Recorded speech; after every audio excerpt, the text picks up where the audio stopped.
Aujourd'hui, à l'occasion d'un grand déjeuner familial, j'ouvre une bouteille qui est qui dit peu de choses en dehors de Agno qu'on voit ici, donc qui laisse à penser qu'il s'agit d'un vin espagnol ou argentin ou chilien, en tout cas un vin d'expression espagnole, hispanique, on va dire. Voilà. Donc c'est une vieille bouteille et je vais d'abord la déguster, puis après je vous dirai ce que je sais sur cette bouteille, de manière à en garder un tout petit peu de suspense. Voilà. Donc, c'est une bouteille assez ancienne. Le bouchon est tombé au moment où je le sortais, même avec un tire-bouchon à lame. En revanche, il a laissé pratiquement pas de traces dans le vin, ce qui fait que le vin est propre. Et donc, je l'ai carafé du coup pour éviter que le bouchon se désintègre davantage dans le liquide. Et donc, le voilà dans une carafe où il est en train de s'aérer et de se reposer après tant d'années enfermé dans sa bouteille. Et donc là, je viens de verser un verre, je l'ai ouvert il y a très peu de temps, donc je ne l'ai pas laissé beaucoup de temps pour s'aérer, mais j'aime bien aussi déguster les vins à l'ouverture et les voir évoluer avec le temps. Donc là, on est sur une couleur bien évoluée, en tout cas, ça, il n'y a pas de doute, c'est un vin vieux, qu'on peut qualifier de vieux, ou ancien, si vous préférez. Et donc, on va commencer par le pourtour de la robe qui est quand même très évolué parce qu'il est orange, presque brun. Au niveau de la couleur, c'est une belle couleur, euh, pas complètement évoluée.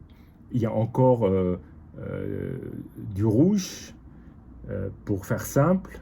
Elle est assez claire. C'est une très belle robe. Voilà. En tout cas, jusque-là, ce vin donne envie, sans aucun, en tout cas en ce qui me concerne, moi qui aime bien à la fois les vins jeunes d'ailleurs et les vins vieux, mais pour des raisons totalement différentes, là ça me donne envie d'aller plus loin.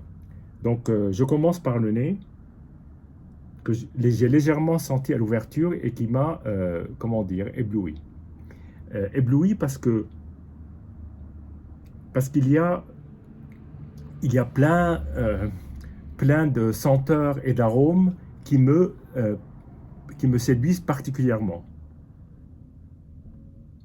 J'ai commencé par un côté fumé, puis un côté truffé, et puis un côté champignonné et un côté fruité. Donc il y a plein de choses. Le côté fumé cendré et peut-être avec la truffe, d'ailleurs la truffe, on dit souvent ça sent un peu le gaz, et la truffe est finalement pas si loin que ça du côté fumé. Et les deux combinés donnent tout de suite une caractérisation très flagrante de ce nez qui, que je trouve euh, hyper séduisant et irrésistible. Alors ensuite, quand on creuse derrière, on sent des fruits. Là, je vais remuer, ce que je n'ai pas encore fait. Et là, effectivement, derrière cette masse euh, de presque tabac, un peu grillé, un peu cigare, un peu truffe, on sent là vraiment des fruits, plutôt des fruits noirs, et le côté champignonné. En tout cas, tout ça fait de ce vin d'abord un nez très puissant, euh, très bien défini, et en tout cas, c'est un nez que j'aime beaucoup.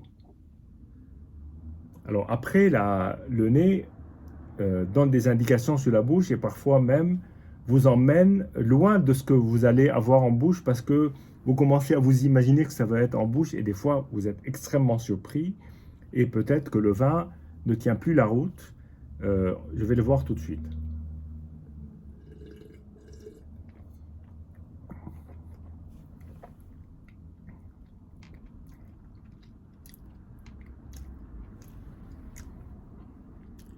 Je vais le regoûter parce que c'est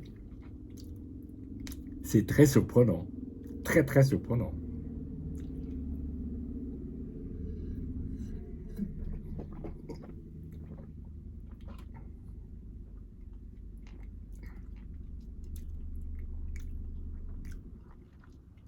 Bon, c'est un vin qui a d'abord une classe irrésistible. Vraiment grande classe. C'est un vin euh, très profilé, très stylé. Et il y a quelque chose en bouche auquel je ne suis pas du tout habitué. C'est un vin d'abord qui tient parfaitement la route et, et qui a cette capacité à, à vous, à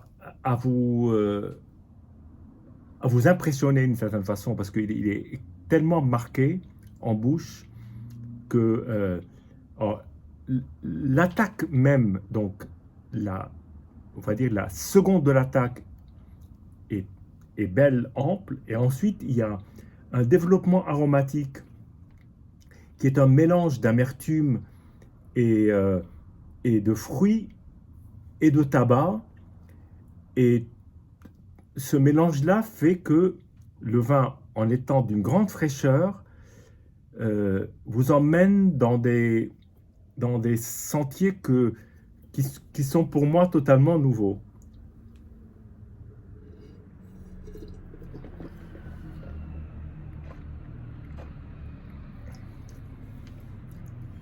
Alors, c'est amusant parce que on sent une trame quasi bordelaise dans le vin.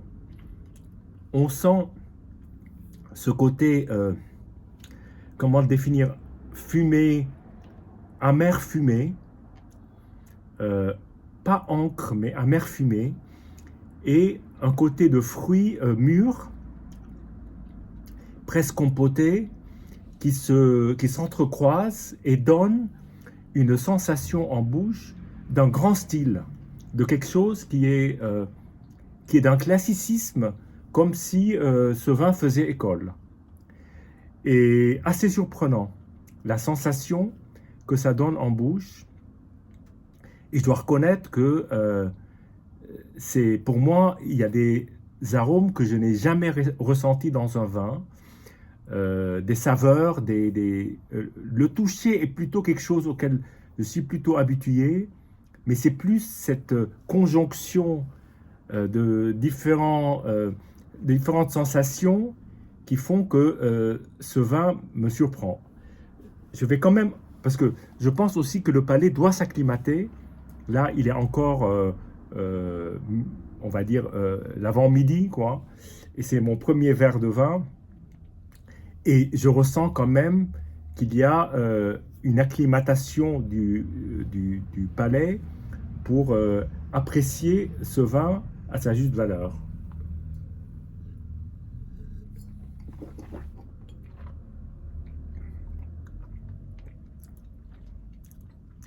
Et il y a ce côté, cette légère amertume qui est absolument pas asséchante en fin de bouche, et puis cette fraîcheur, cette vivacité, et puis ce grand style, ce grand classicisme. Alors, ce vin, donc, m'a été fourni par quelqu'un qui est un grand spécialiste de cette maison, donc qui est la maison Vega Sicilia. Donc, il s'agit d'une bouteille dont le niveau était au top, on va dire. Le bouchon était au top, sauf qu'il a glissé vers le fond de la bouteille. C'est des choses qui arrivent pour des vins de cet âge-là. C'est visiblement, en regardant la capsule, quand on est connaisseur sur ce type de vin, on sait reconnaître l'âge du capitaine. Donc là, en l'occurrence, il s'agit d'un Valbuena de la maison Vega Sicilia. Valbuena qui peut être soit tercer año, soit quinto año. Ça dépend évidemment de l'élevage. Là, en revanche, même si on voit le agneau, on voit juste un petit rond et on voit pas le chiffre qui est avant, qui aurait pu euh, m'aiguiller sur la piste. Malheureusement, il est déchiré. Et donc, il date des années 80. Et ça, c'est la capsule. Et le connaisseur, qui est la personne qui me l'a fourni, qui me le certifie. Donc, c'est un Valbuena, Kercher ou 15 años des années 80. Voilà. Alors, maintenant que je dis ça, bon, je le savais au moment de la dégustation, et je dois dire que je reconnais d'une part le style de la maison Vega Sicilia, qui est une maison d'un grand classicisme, d'un grand style, comme peuvent l'être les grands châteaux bordelais, les grands crus classés, qu'on qualifie d'ailleurs souvent d'être à l'égal des Moutons, Latour, Lafite, Margaux, mais évidemment avec un assemblage différent, même s'il y a des cépages bordelais, mais le cépage principal, c'est quand même le Tempranillo. Euh, et, euh, et je dois dire que le Valbuena, qui est quelque part le second vin, on va dire, de la maison, c'est déjà du très, très haut niveau. Et là, ça le confirme sur un vin qui n'est peut-être pas millésimé, qui peut être un assemblage de plusieurs années, comme ils peuvent le faire avec la Reserva spéciale. Et en tout cas, c'est les années 80, ça c'est sûr, et c'est un Valbuena, euh, justement à cause de Agno. Voilà, bah, écoutez, c'était un plaisir de partager cette surprise avec vous. Et en attendant la prochaine, santé et à bientôt.